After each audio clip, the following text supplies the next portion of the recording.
Now sir, let us discuss the concept of transportation in OPM as well as in OR. Okay, transportation concept stands for what? Suppose there is a manufacturing concern which is having 3 factories which are located at 3 different places. Okay, a company is manufacturing the products, sir. It is having 3 factories which are located at 3 different places. Okay, now the company is having 4 markets. These markets are also located at 4 different places. Look at the introduction of this concept, sir. Transportation problems are concerned with goods which are manufactured at different places, and we have to transport the goods to 4 markets or some markets which are located at different places. Now in this example, I am considering 3 factories which are located at 3 different places. Okay, factories are F1, F2, F3. Markets, in the market I have warehouses, so it is represented by W1, W2, W3, W4. What is given to us, sir? Availability at each factory is known or given. Requirement at each market is also given. Requirement at each market is given. Availability at these 3 factories are also given. What assumptions we are taking here, sir?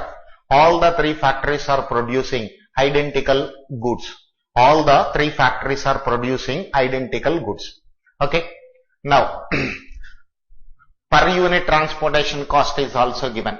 Per unit transportation cost I am representing as C11, C12, C13, C14, C21, C22, C23, C24, C31, C32, C33, C34. This way per unit cost is given. Look at the interpretation of this one. C1 for what? Cost per unit of supplying units from factory number 1 to market number 2. When I transport 1 unit or when I supply 1 unit from factory number 1 to market number 2, this is the cost I am incurring, sir. It is given in rupees. Availability is given, requirement is given. Now here the objective of transportation problems is how can we transport the goods from these factories to these markets, in order to minimize the transportation cost. Okay, I want to minimize the total transportation cost, or you can say we want to minimize the transportation cost for supplying the goods from these factories to these markets. Okay, now for every problem in transportation, sir, there are 2 types of solutions available. For every problem in transportation, there are 2 types of solutions available. First one is initial solution. Second one is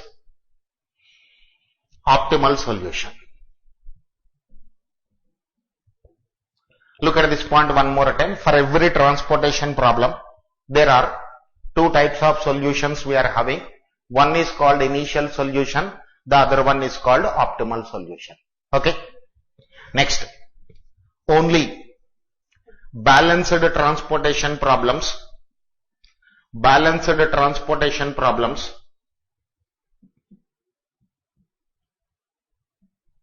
have solution. Only balanced transportation problems have solution. What is meant by balanced transportation problems, sir? When total availability is equal to total requirement,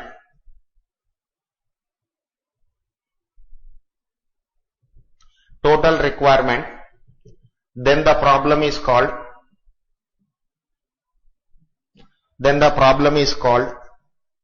a balanced problem. is called a balanced problem. Okay, sir. When my problem is a balanced problem, then I can prepare the solution to the given problem. At this stage, you may get a small doubt. Sir, when my problem is not a balanced problem, then how can I solve? Those cases I'll consider as variations in transportation problems. That is, when the problem is not a balanced problem, when the solution is not a non-degenerate solution, that is, when the solution is not a basic feasible solution, how can we solve the problem? Okay. Look at the review of this chapter once again, sir. There is a manufacturing concern which is having 3 factories which are located at 3 different places. Okay. So factories I am denoting row wise F1, F2, F3.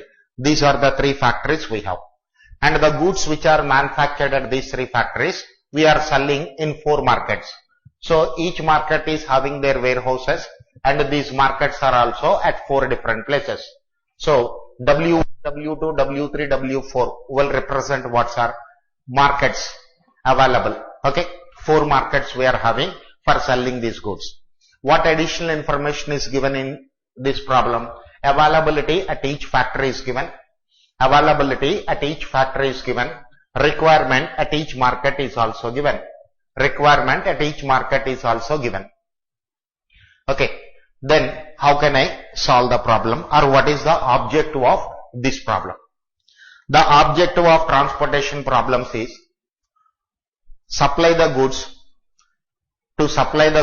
which are manufactured at different places to different markets in order to minimize the transportation cost. Okay, sir. Remember, before solving the question, all the factories are producing identical units, sir. All the factories are producing identical units. Next, per unit transportation cost is given to you. With these assumptions, I am proceeding for the solution. Okay, every transportation problem is having 2 solutions. First one is called initial solution. Second one is called optimal solution. And one more point is, only balanced transportation problems are having solution.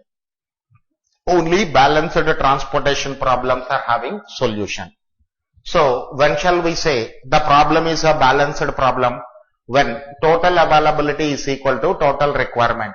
When total availability is equal to total requirements, sir, then it is called a balanced transportation problem. Okay, sir. Next. To find the initial solution,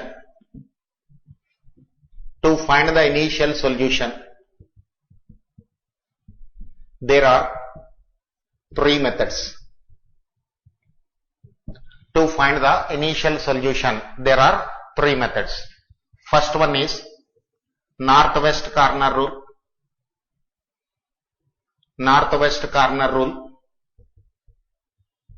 Second one is least cost method. Or matrix minimum method.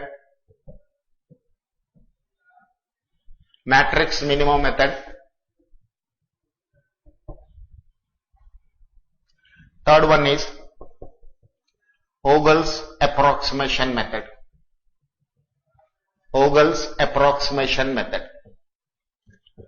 Okay, sir. Look at this point one more time. To find the initial solution, there are 3 methods available. These 3 methods are northwest corner rule, least cost method, or matrix minimum method, and Ogle's approximation method. Using any one of these 3 methods, you can find the initial solution to the given problem. Okay, sir. Once initial solution is obtained, you can go for optimal solution also. Okay, that is second stage. First, we will concentrate on finding the initial solution to the given problem by the 3 methods. Okay, sir. Note down the things, then I'll go for the problem.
Okay, sir.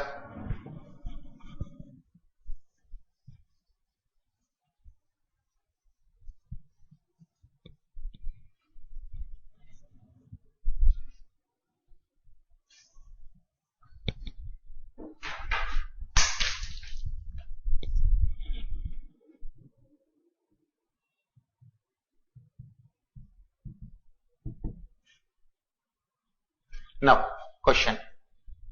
Find the initial solution by all the three methods to the given problem. Find the initial solution by all the three methods to the given problems. Look at the question I have. Three factories are given, F1, F2, F3. Four markets are also given, W1, W2, W3, W4. Availability at each factory is given. Requirement for each warehouse is also given.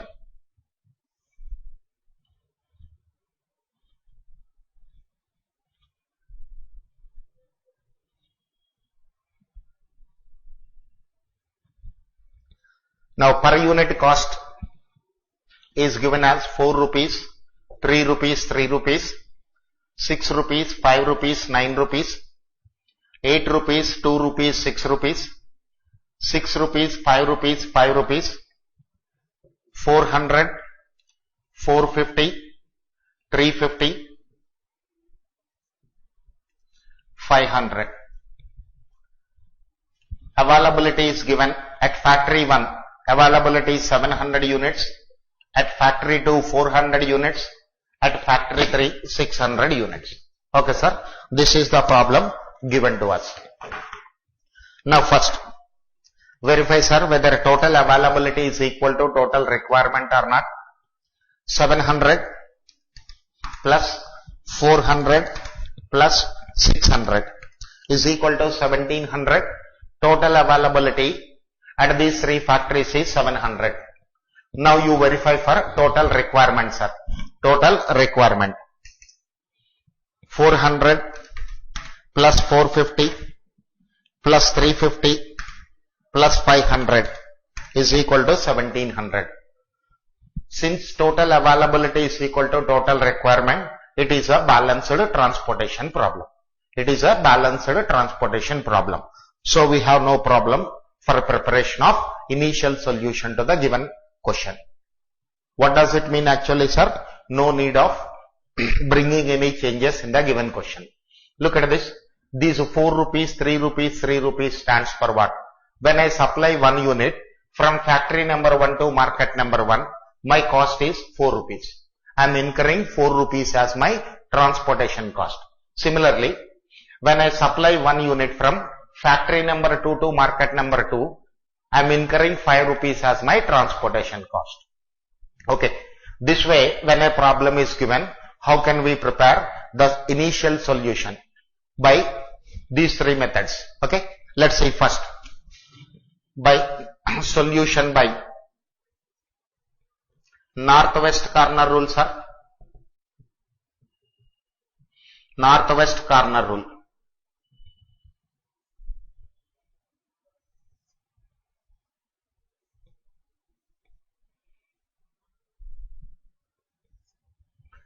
These are the three factories. One more time I am writing. Markets are W1, W2, W3, W4. Availability is given. Requirement is also given. 400, 450, 350, 500.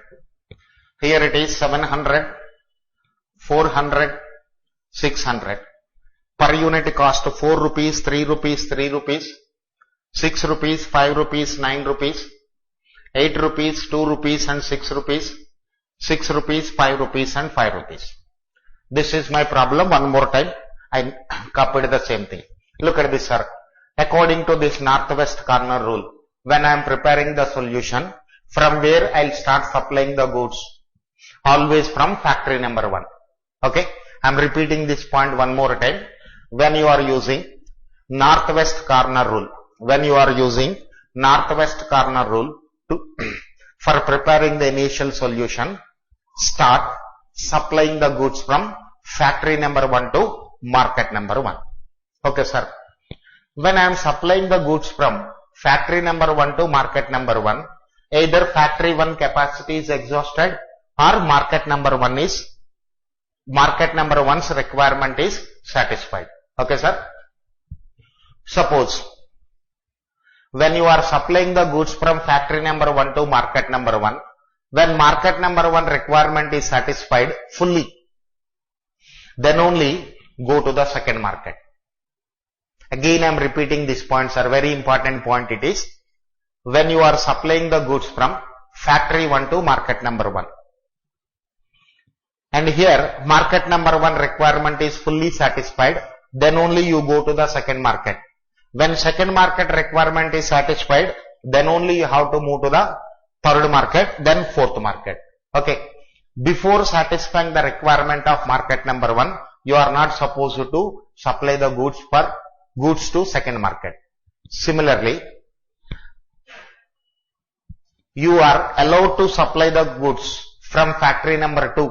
You are allowed to supply the goods from factory number 2 only when factory 1 capacity is exhausted. Okay, sir. Look at this. First, what is the availability at factory number 1? 700 units are available at factory number 1. And what is the requirement of market 1, sir?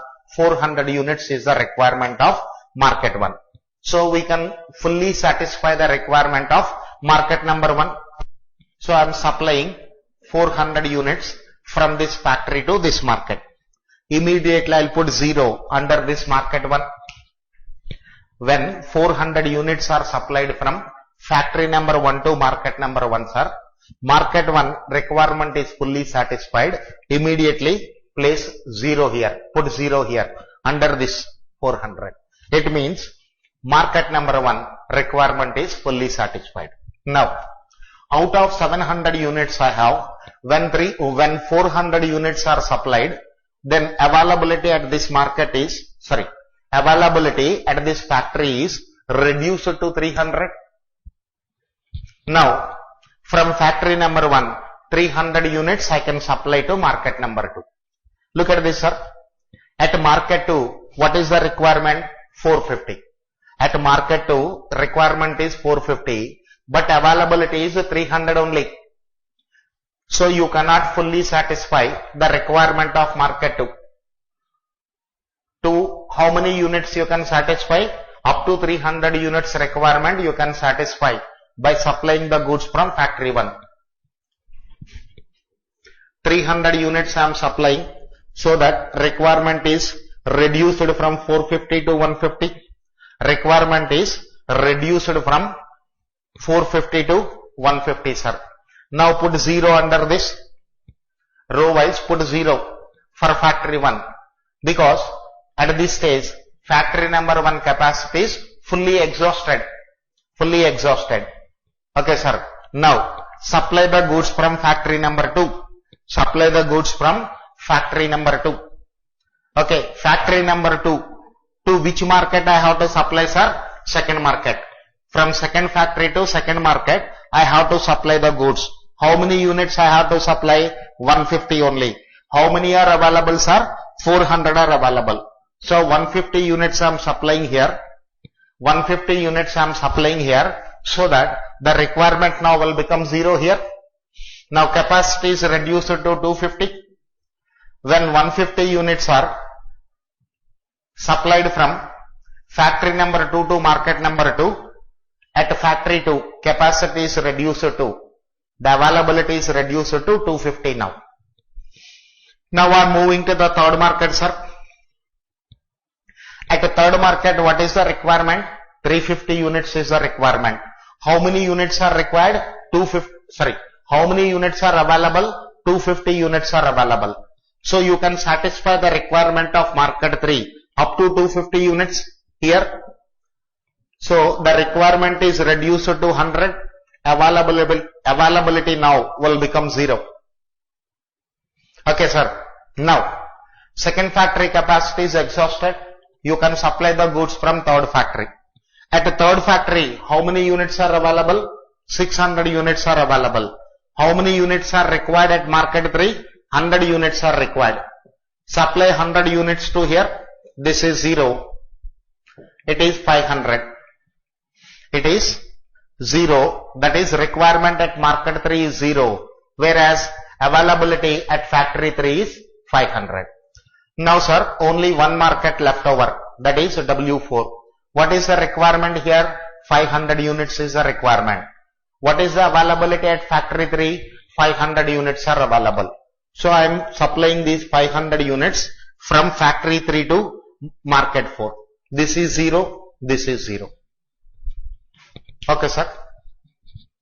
Now we started supplying the goods from factory 1 to market 1, sir.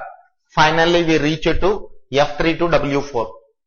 By the time when you reached from F3 to W4, at all the 3 factories, capacities are exhausted and for these 3 markets, requirements are satisfied. It means your allocation is correct. Next.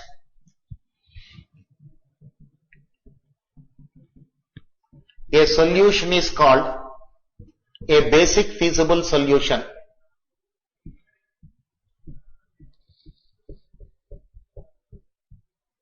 A solution is called a basic feasible solution when it is having m plus n minus 1 number of occupied cells, when it is having m plus n minus 1 number of occupied cells, where m is equal to number of rows, n is equal to, sir, number of columns. Okay, sir. Here you will get it out. What is meant by occupied cell and what is meant by an empty cell? Okay, sir. What is meant by an occupied cell and what is meant by an empty cell? Look at the solution part one more time, sir. You supplied 400 units from factory 1 to market 1 and it is called an occupied cell because some allocation is given for this particular cell. How many units are allocated? 400 units are allocated. So it is called an occupied cell. Similarly, it is an occupied cell. Look at this, factory 1 to market number 3, no unit is supplied. From factory number 1 to market 3, no unit is supplied. So it is called an empty cell. So in this given cost matrix, there are some cells with allocation and there are some cells without allocation. Okay, the cell which is having allocation is called an occupied cell and the cell without allocation is called an empty cell. Okay, so how many occupied cells are required? M plus n minus 1. So number of occupied cells required is equal to 3 plus 4 minus 1, 6. 6 occupied cells are required. Number of occupied cells obtained. Number of occupied cells obtained. Look at this, sir. 1, this is an occupied cell. 2, again an occupied cell. 3, 4, 5, 6. These are my 6 occupied cells. How many occupied cells are obtained, sir? 6 occupied cells are obtained. Since number of occupied cells required,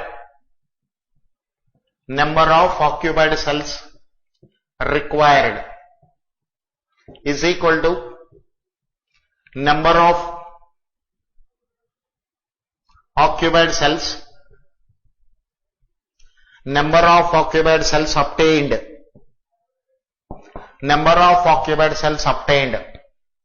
So it is a basic feasible solution. Then next step is what, sir? You have to calculate the transportation cost. Transportation cost, how can we calculate? Consider the solution obtained for you. These are the number of units we supplied from factory 1 to market number 1 at a cost of 4 rupees per unit. So multiply the per unit cost with the number of units supplied. That will give you the transportation cost of supplying 400 units from factory 1 to market 1. So this is equal to 4 into 400 plus 6 into 300 plus 5 into 150 plus 2 into 250 plus 6 into 100 plus 5 into 500. 5 into 500. Look at this, sir. 4 into 400 is equal to memory plus. 6 into 300 is equal to memory plus. 5 into 150 is equal to memory plus. 2 into 250 is equal to memory plus. 6 into 100 is equal to memory plus. 5 into 500 is equal to memory plus MRC. 7,750 rupees 7,750. This is the transportation cost obtained for this problem by using northwest corner rule. Okay, sir. Note down the solution, sir. I am giving 2 minutes time for you. Okay, understand. Look at this. Use presence of mind when you are noting down the solution. Okay.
Okay, sir.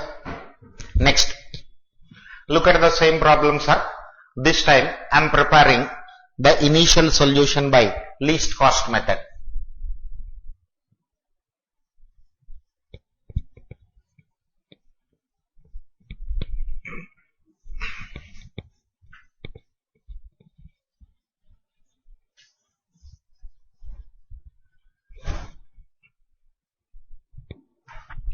Next.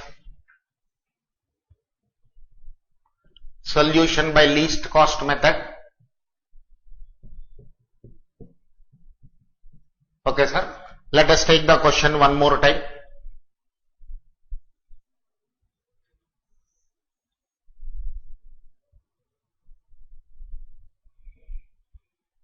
Three factories we have, sir. 4 markets we have. Availability at each factory is given. Requirement at each warehouse is also given.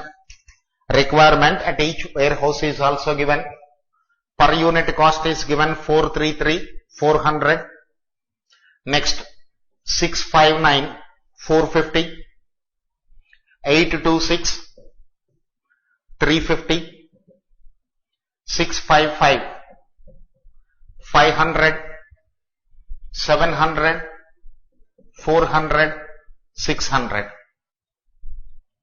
Okay. Now, according to the least cost method, how can we prepare the solution? See. Step number 1 is identify the cheapest route available in the given cost matrix. Okay, sir. What is the cheapest route? Look at this. 2 rupees is the least per unit cost in the given cost matrix, sir. Rupees 2 is the least per unit cost in the given cost matrix. It means factory number 2 to market number 3 is the cheapest route. When you supply the goods from factory number 2 to market number 3, your transportation cost is minimum. So it is called cheapest route. Through this route, supply as many number of units as you can. Okay, sir. Now at this stage, how many units are available at this factory? 400 units are available. Okay, sir. Now what is the requirement at this market? Only 350. So 350 units I can supply. We can fully satisfy the requirement of this market. We can fully satisfy the requirement of this market. By doing so, sir, this market requirement is satisfied and availability at this factory is reduced to 50. Availability at this factory is reduced to 50. Now, to avoid any type of confusion, eliminate this market from the picture. Eliminate this market from the picture. Clear? Now, from the reduced cost matrix, identify the cell with lowest cost entry. Identify the cell with lowest cost entry. 3 rupees is the lowest cost, sir, but it is at 2 places. 3 rupees is the lowest cost, but it is at 2 places. It means there is a tie as far as per unit cost is concerned. There is a tie for per unit cost. Now look at this. Out of these 3 twos, to whom I am selecting? When I select the first 3, that is the 3 which is at the second row. The 3 at the second row. Look at the availability at this market.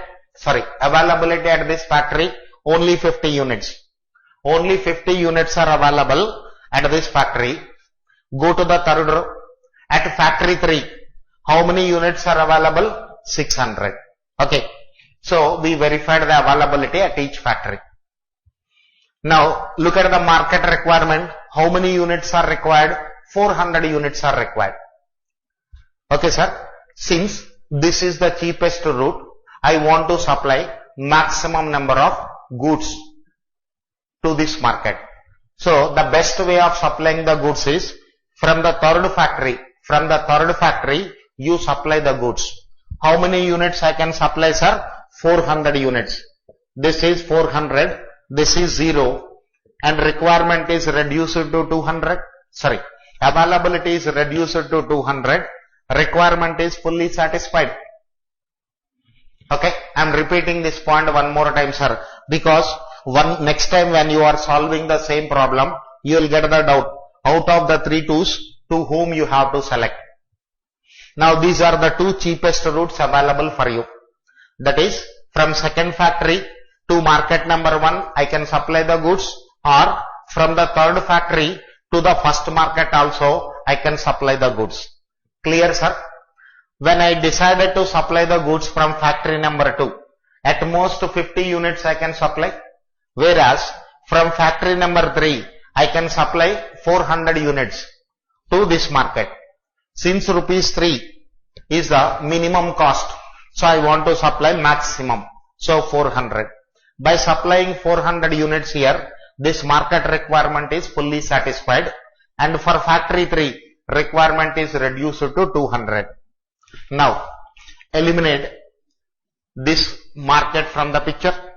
Eliminate this market from the picture. Okay, sir. From the remaining, that is, for the reduced cost matrix, identify the lowest cost. 5 rupees is the minimum cost. 1, 2, 3. At 3 places you have 5 rupees. Same logic I'll apply, sir. Whenever per unit cost is minimum, that is, whenever per unit cost is a tie.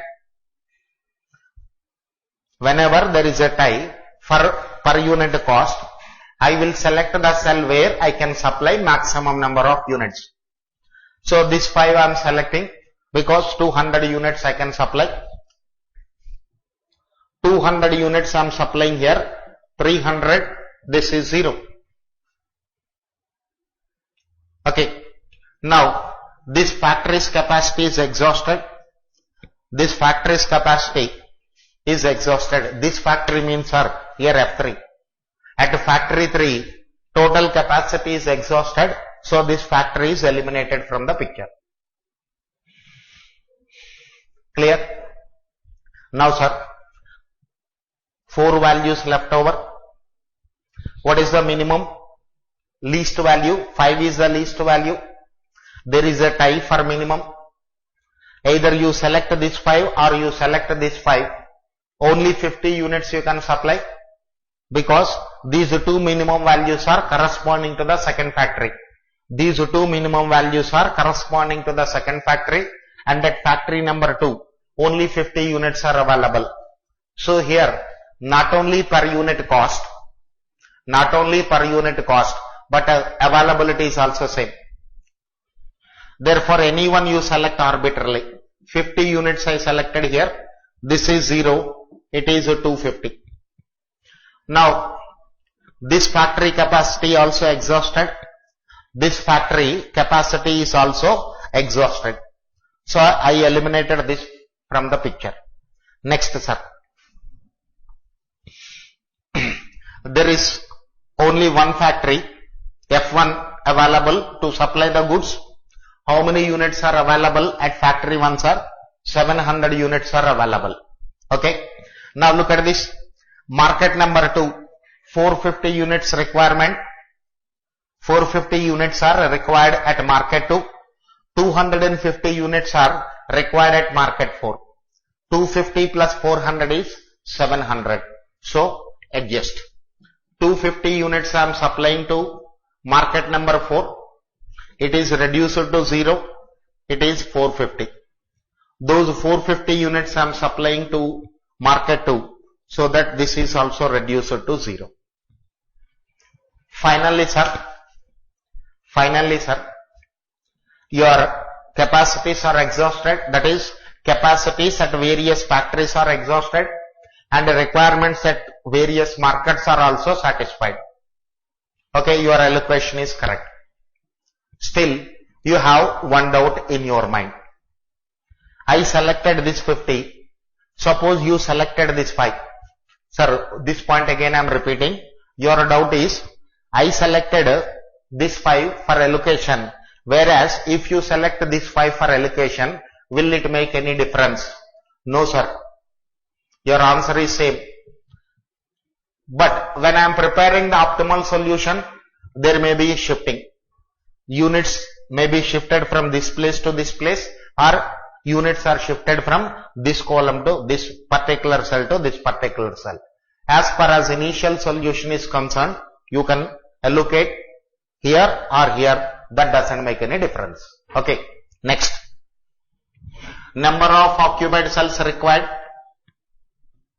Number of occupied cells required is equal to m plus n minus 1, 3 plus 4 minus 1, 6, 3 plus 4 minus 1, 6. Number of occupied cells obtained is equal to, sir, 1, 2, 3, 4, 5, 6. Number of occupied cells obtained is equal to 6. Since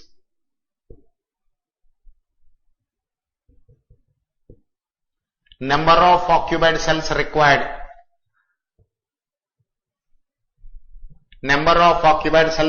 is equal to number of occupied cells obtained.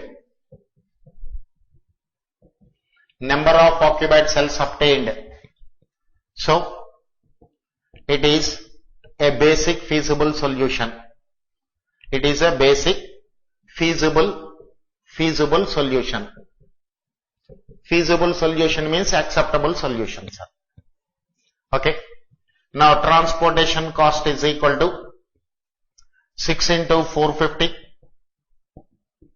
plus 6 into 250 plus 2 into 350, 2 into 350 plus 5 into 50 plus 3 into 400 plus 5 into 200. 5 into 200. 6 into 450. Next 6 into 250. 2 into 350. 5 into 50. 3 into 400. 5 into 200. Let me check up the calculations one more time, sir. 6 into 450 is equal to memory plus 6 into 250 is equal to memory plus 2 into 350 is equal to memory plus 5 into 50 is equal to memory plus 3 into 400 is equal to memory plus 5 into 200 is equal to memory plus MRC. 7,350 rupees. Okay, sir. This is initial solution by least cost method. Okay, sir. Again, I'll give you a couple of minutes time for noting down the solution.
Okay, sir.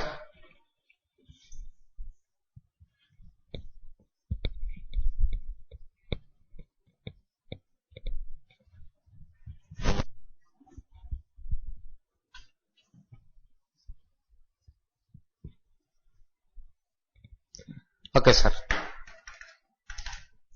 Look at this. This time I am preparing the solution by Ogle's approximation method.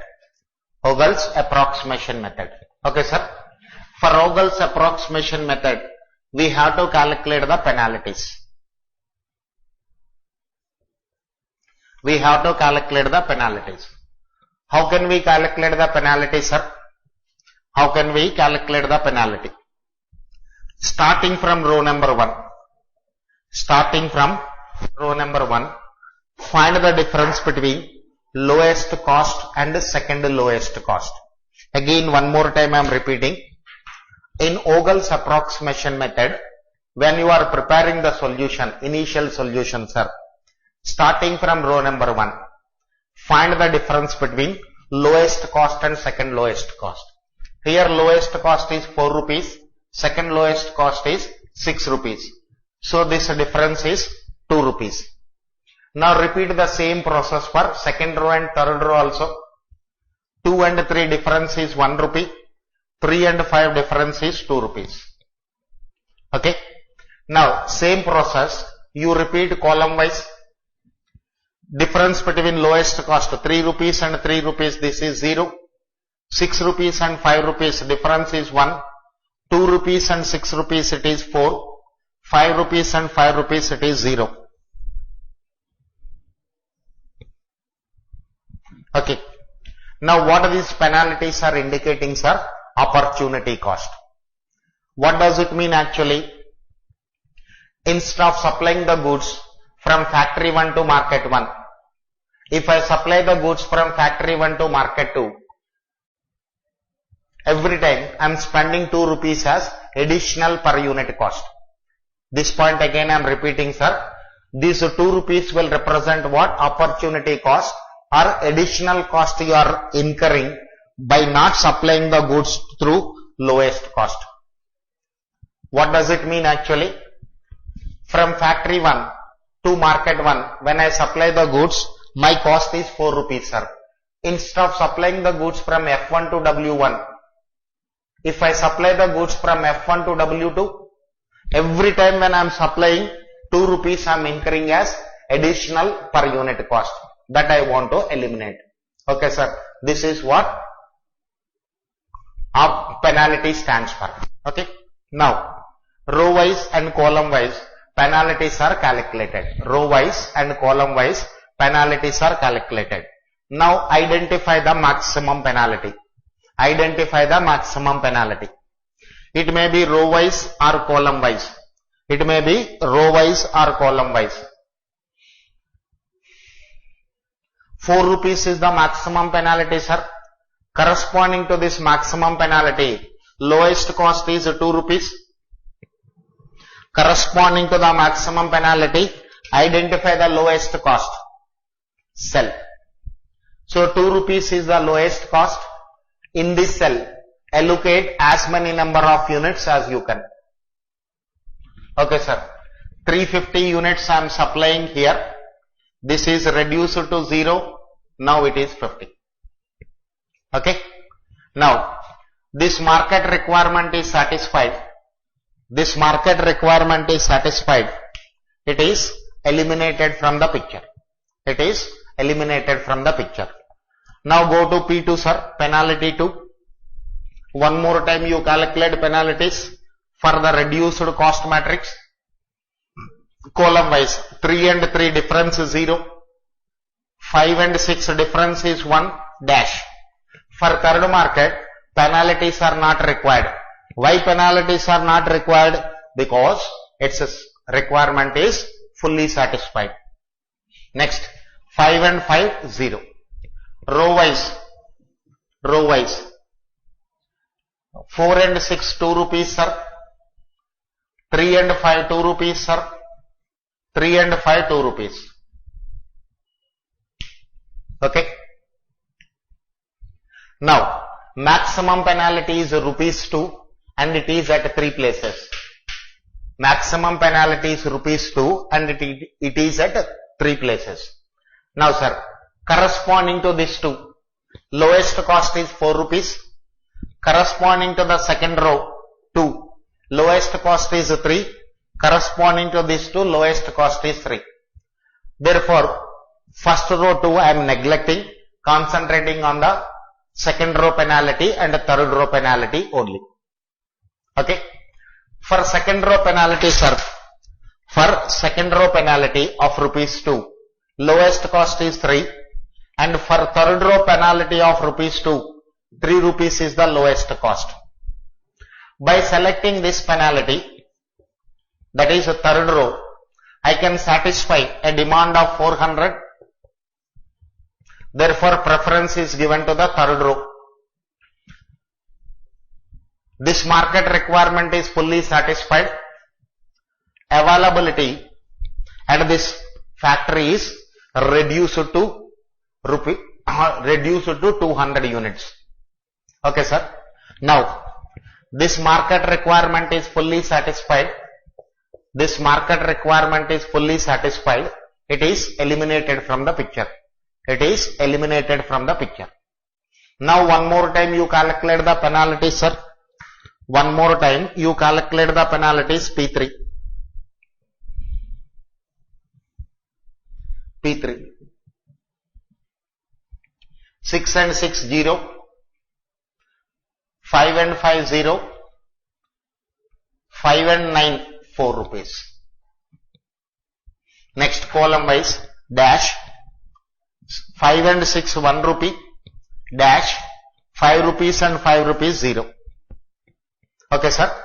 What is the maximum penalty? 4 rupees. Corresponding to this maximum penalty, what is the lowest cost? 5 rupees. How many units you can supply from factory 3? 200 units you can supply. So what is the consequence, sir? Capacity at factory 3 exhausted. Requirement for market to reduce to 300. Now this factory's capacity is exhausted. It is eliminated from the picture. It is eliminated from the picture. Now, P4, one more time I am calculating penalty. One more time I am calculating penalty.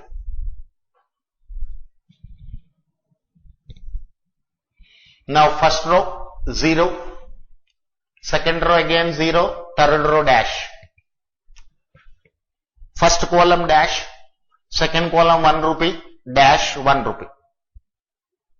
You select second column 1 or third column 1, that doesn't make any difference. I am giving preference to the last column, sir. 50 units I can give. This is 0. It is 250. This factory is eliminated from the picture. Same situation. 2 markets requirement I have to satisfy. At market 2, 450 units are required. At market 4, 250 units are required. At factory 1, 700 units are available. Adjust. 250. So this is 450. Reduce it to 0. 450. This is reduced to 0. Okay, sir. Finally, the requirements at each market is satisfied. The requirements at each market is satisfied. The capacity at these 3 factories are also exhausted. Okay, sir. Now, number of occupied cells required is equal to m plus n minus 1, 3 plus 4 minus 1, 6. Number of occupied cells obtained is equal to 1, 2, 3, 4, 5, 6. Now transportation cost 6 into 450 plus 6 into 250 2 into 350 5 into 50 3 into 400 plus 5 into 200. Let us see its value, sir. 6 into 450, 6 into 250, 2 into 350, 5 into 50, 3 into 400, 5 into 200, 7350. This is the transportation cost.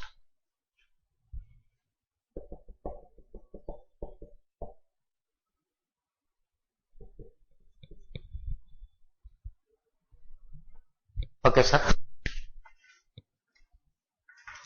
Note down the solution, sir. Again, I'll give you a couple of minutes time.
Okay, sir. So, after studying the three methods to find the initial solution to the given transportation problem, sir, now we are moving to find the optimal solution to the given problem.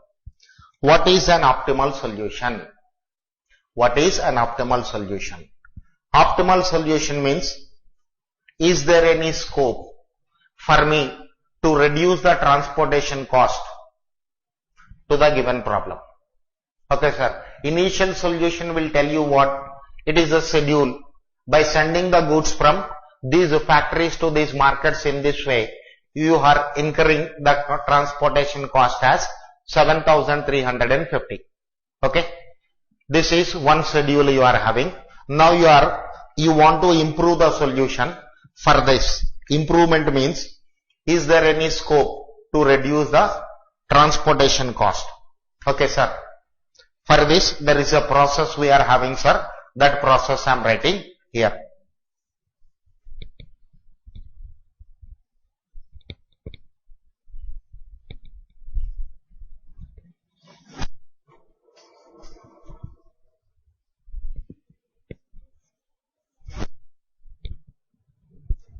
Now, step number 1. Find the BFS by any one of the three methods. Any one of the three methods. Find the basic feasible solution.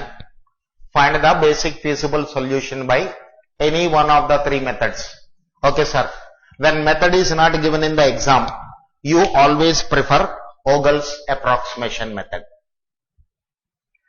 Because for most of the problems, BFS will become an optimal solution to the given question. Basic feasible solution will become an optimal solution to the given problem. Okay. So, find the BFS by any one of the three methods. Step number 2. Calculate UI and Vj for occupied cells. Step number 3. Calculate Ui plus Vj for empty cells. Calculate Ui plus Vj for empty cells. Step number 4. Calculate Dij matrix. This is equal to Cij matrix minus Ui plus Vj. Ui plus Vj. This Cij matrix means given cost matrix. This is given cost matrix. Cij means given cost matrix. Ui plus Vj means matrix obtained in step number 3.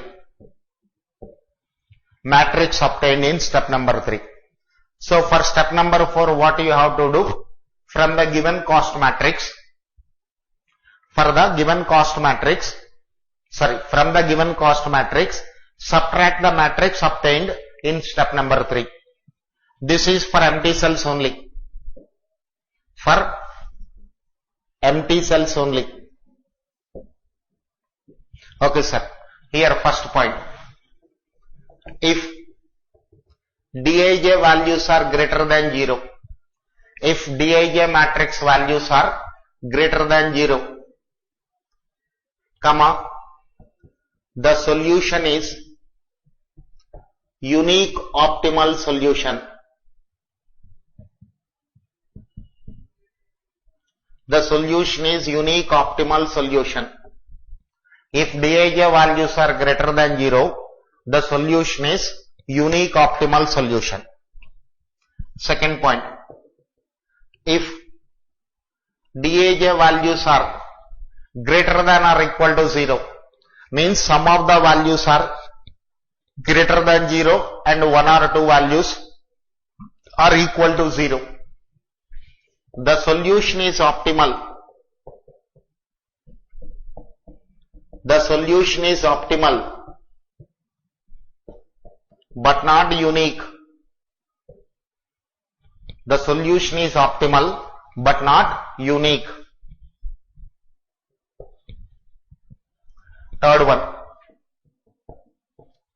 If Dij matrix values are less than 0, not all values, maybe one or two values less than 0, the solution is not an optimal solution. Is not an optimal solution. Okay, sir. Look at this concept here. Already first point is over. That is how to calculate the initial solution to the given problem by all the three methods.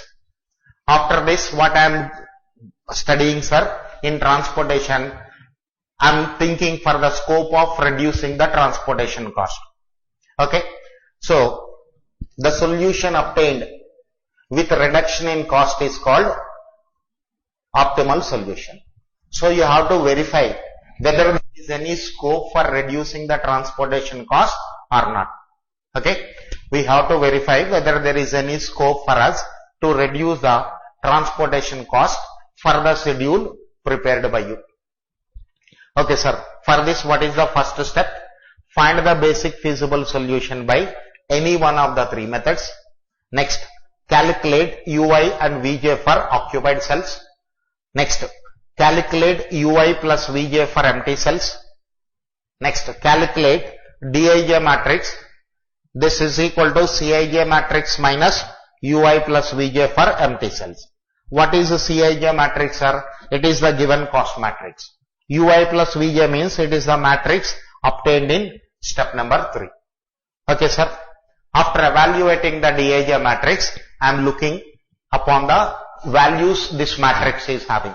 If Dij matrix values are all positive, if the matrix Dij is having only positive values, then you can say your solution, that is initial solution or the solution obtained is unique optimal solution. Look at this point one more time, sir. If the Dij matrix values are all positive, then you can say the solution is unique optimal solution. If Dij matrix values are positive values and a few values are also 0, okay, then you can say the solution is optimal but not a unique solution. If any of the delta, any value of the Dij matrix is negative, if any one or more than one value of Dij matrix is less than 0, then you can say the solution is not an optimal solution. Okay, sir? Note down these points are also, then I'll go for the calculations.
Okay, sir. Now I am preparing the optimal solution to the same question, sir. Because we have a solution for this by Ogle's method. Okay. Now optimality test. Optimality test. Optimality test. Okay, sir. Consider the BFS once again. Consider the BFS, basic feasible solution.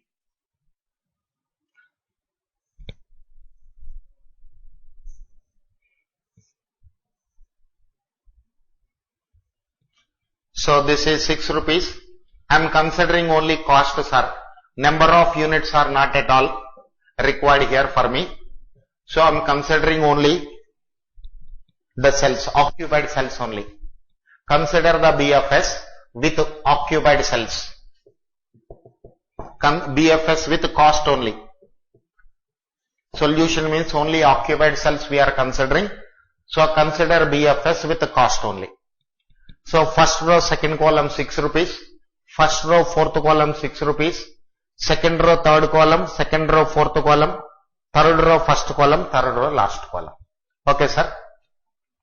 This is what calculation of UI and VJ for occupied cells. This step is what, sir? Calculation of UI and VJ values for occupied cells. To find a unique set of UI and VJ values. To find a unique set of UI and VJ values, any row index or any column index you take as 0, sir. Okay. I am taking first row index as 0.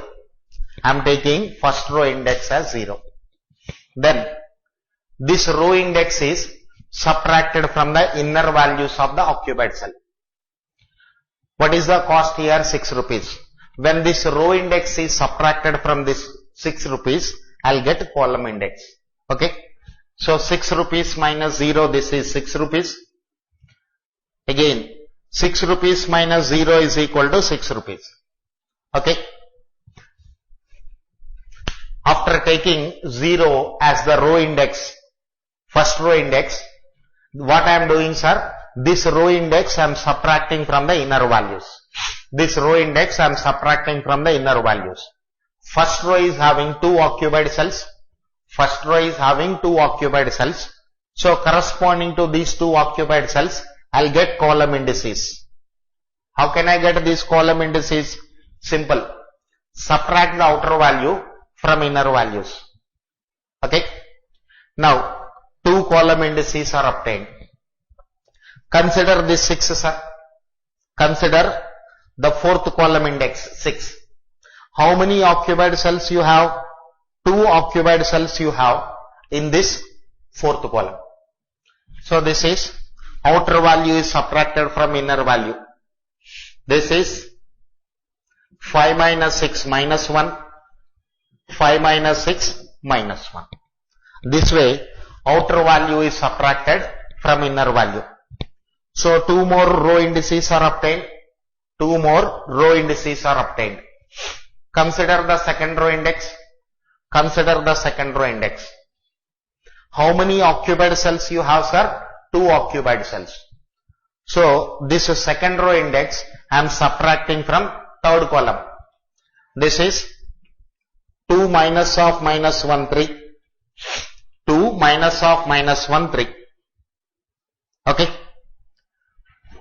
Now at this stage, first row index I have, second row index I have, third row index I have.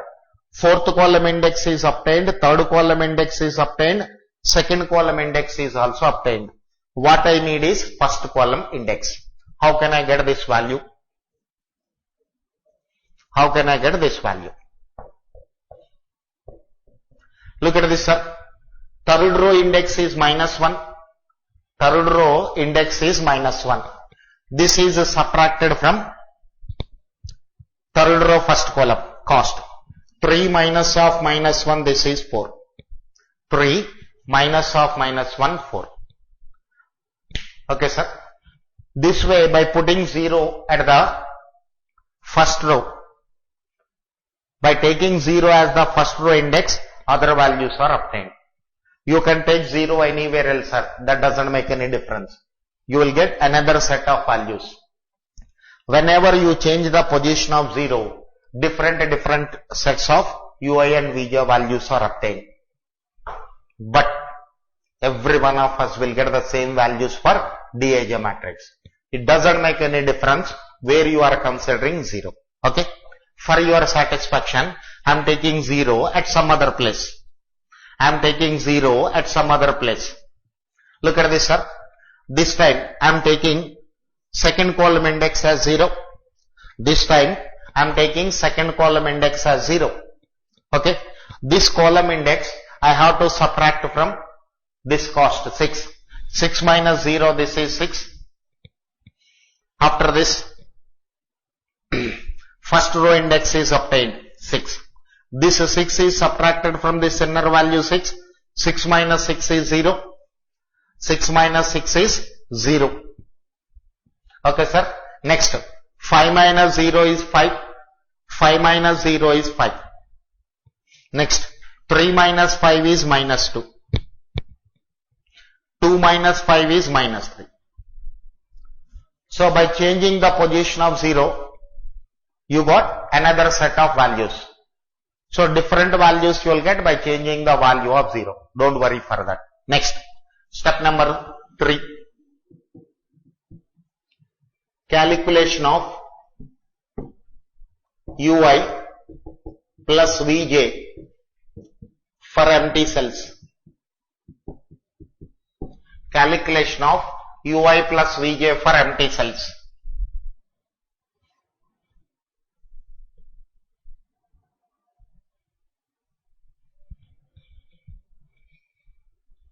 Calculation of UI plus Vj for empty cells.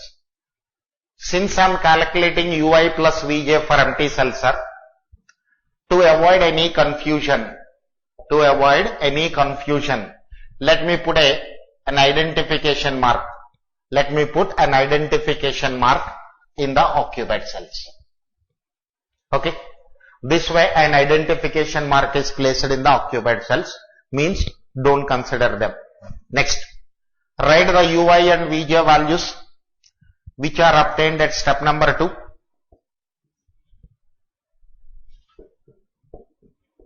Write UI and VJ values which are obtained at step number 2. Same values I am writing.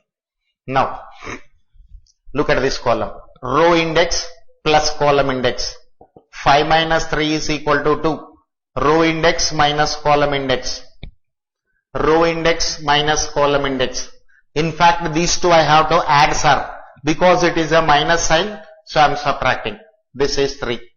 Next, row index plus column index 5. Row index plus column index 5. Row index plus column index, this is 3. Row index plus column index, this is 4. Okay. UI plus VJ values for empty cells. Last step, step number 4. Dij matrix is equal to Cij matrix minus UI plus VJ. Cij matrix minus UI plus VJ.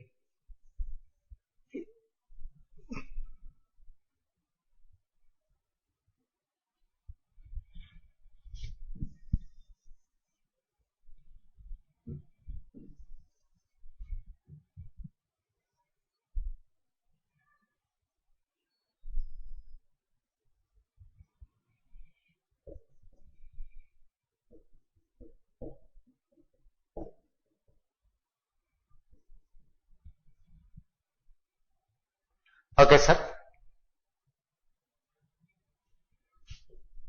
Now write the cost from the given cost matrix, sir. Here it is 4 rupees minus 8 rupees minus 3 rupees minus 5 rupees minus 9 rupees minus 6 rupees minus. So from the given cost matrix, first cost is considered. From this cost, what I have to subtract? UI plus VJ values of the previous matrix, previous step. So this is 4 minus 4, 0. 8 minus 3 is equal to 5. 3 minus 3 is equal to 0. 5 minus 5 is equal to 0. 9 minus 5 is equal to 4. 6 minus 2 is equal to 4. 6 minus 2 is equal to 4.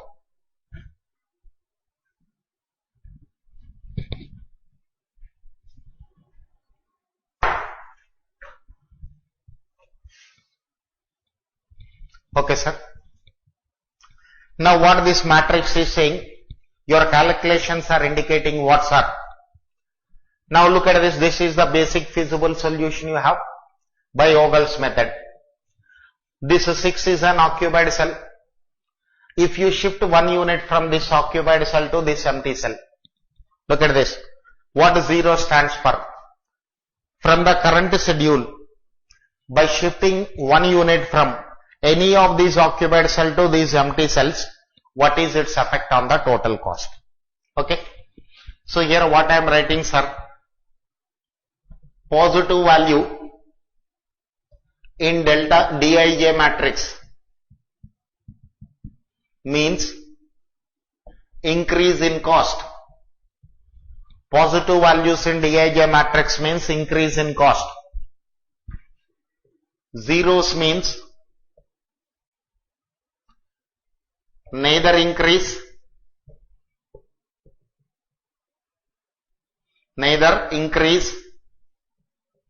nor decrease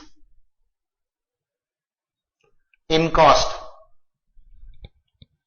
Whenever you have zeros, mean they are indicating alternative solutions. Negative values means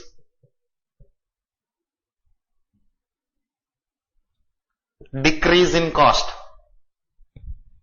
There is no negative value here, sir. So you can say whatever solution obtained initially, that is the best solution as far as this question is concerned. But that is not the unique optimal solution. Zeros are there. It means alternative solutions are also available. So what conclusion I can write here? Since Dij values are greater than or equal to 0, BFS is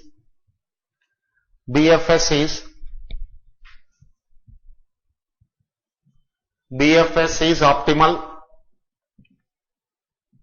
but not unique.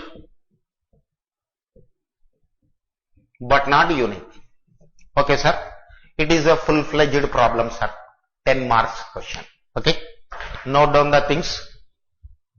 I'll do 2, 3 more problems so that you two can get the same speed of mind and you two will know how to interpret the solution. Okay, sir. Note down the solution.